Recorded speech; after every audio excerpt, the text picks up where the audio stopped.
Ever wished you could transform your Excel data into stunning, interactive dashboards? Today, we're diving into how to easily connect your Excel spreadsheets with Tableau for powerful data analysis. Let's get started. First, open Tableau and you'll see a startup screen here.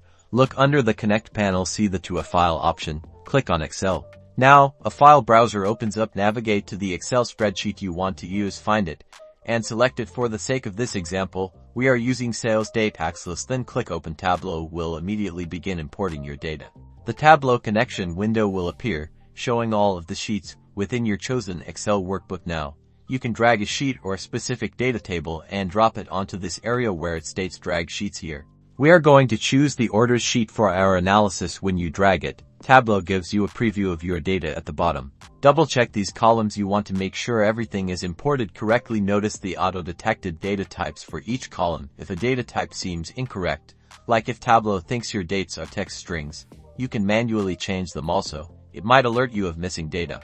Once you like how your data looks, jump over to the worksheet and start building your views. We can drag and drop individual columns into rows and columns to summarize your data and build out your initial visual. We are building a quick chart that summarizes sales per category. Next, you can add more charts, filters, and use highlight actions to explore your data with various dashboard elements. You can also do custom formatting for enhanced visuals, because now you have the power to unlock deeper insights with your Excel data inside Tableau.